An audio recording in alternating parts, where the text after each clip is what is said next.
विद्यार्थियों, BA third semester के education subject के अंतर्गत पेपर शिक्षा और मानव विकास अर्थात EDU 201 के दूसरे लेक्चर में हम लोग बात करेंगे विकास की।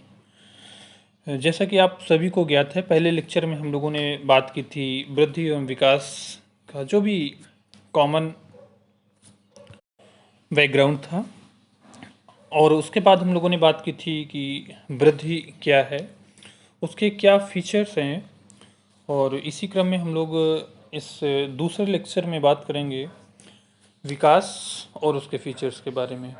तो जैसा कि आप सभी जानते हैं कि विकास व्यक्ति के सभी पक्षों से संबंधित है, बालक के सभी पक्षों से संबंधित है, वो चाहे शारीरिक हो, मानसिक हो, सामूहिक हो, नैतिक हो। इट मीन्स बालक के जो भी पक्ष हैं। तो विकास शरीर के विभिन्न अंगों की कार्यक्षमता को इंगित करता है। यह शरीर की अनेक संरचनाओं तथा कार्यों को संगठित करने की प्रक्रिया है। यह वह प्रक्रिया है जिसमें विभिन्न आंतरिक शारीरिक रचना संबंधी परिवर्तन तथा इनसे उत्पन्न मनोवैज्ञानिक प्रक्रियाएं एकीकृत होकर व्यक्ति को सरलता, सहजता व मितव्ययता से कार्य करने के योग्य बनाती हैं। अतः अनेक वृद्धि प्रक्रियाओं को समाहित करने वाली श्रृंखलाबद्ध तथा एकीकृत परिवर्तन को विकास कहा जा सकता है। वृद्धि जहाँ एक पक्षीय प्रक्रिया है, वहीं विकास बहुपक्षीय प्रक्रिया है।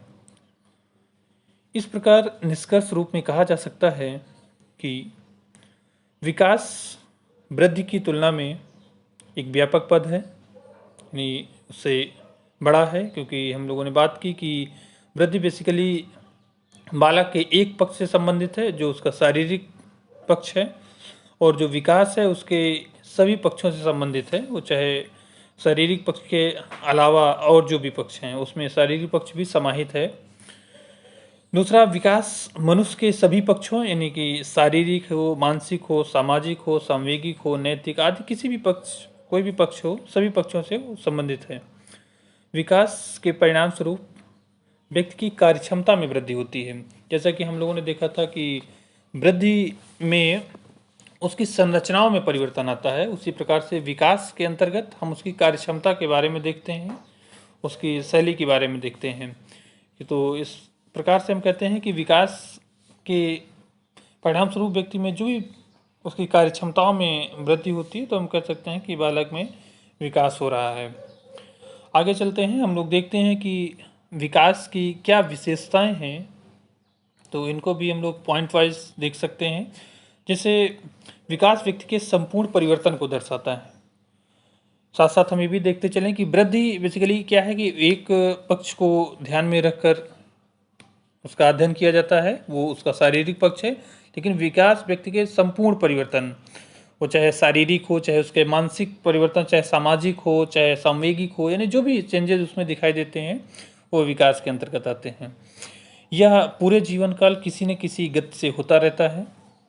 विकास में व्यक्ति के कार्य एवं व्यवहार में वृद्धि होती है। विकास की प्रक्रिया के दौरान व्यक्ति में गुणात्मक परिवर्तन आते हैं,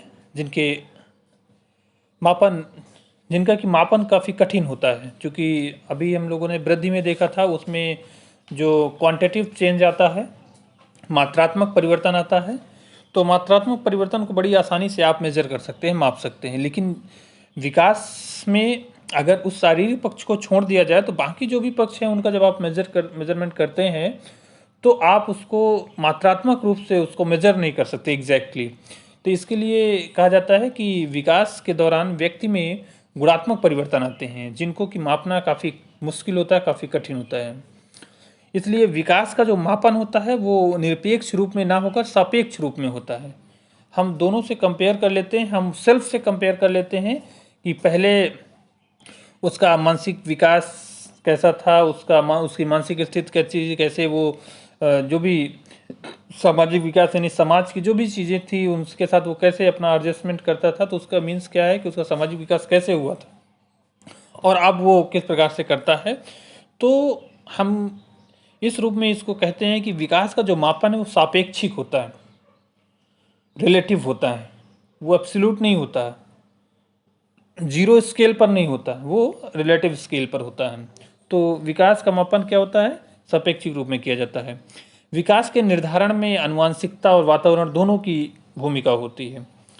वृद्धि में बेसिकली क्या है, आनुवंशिकता ही महत्वपूर्ण होती है, लेकिन विकास में क्योंकि जन्म के उपरांत आप देखते हैं कि उसका जो भी वातावरण है उसको प्रभावित करता है। तो जो विकास है वो उसके वातावरण से भी संबंधित है और आनुवंशिकता से भी संबंधित है।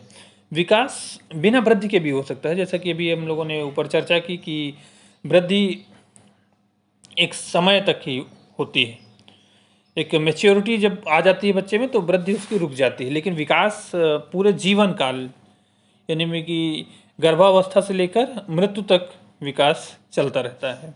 तो इस प्रकार से हमने देखा कि विकास क्या है और उसके कुछ महत्वपूर्ण फीचर जो भी हैं, उसके जो महत्वपूर्ण कुछ बिंदु हैं वो क्या हैं और उसकी विशेषताएं क्या हैं। तो इसमें हम लोग इतना ही रखते हैं। धन्यवाद।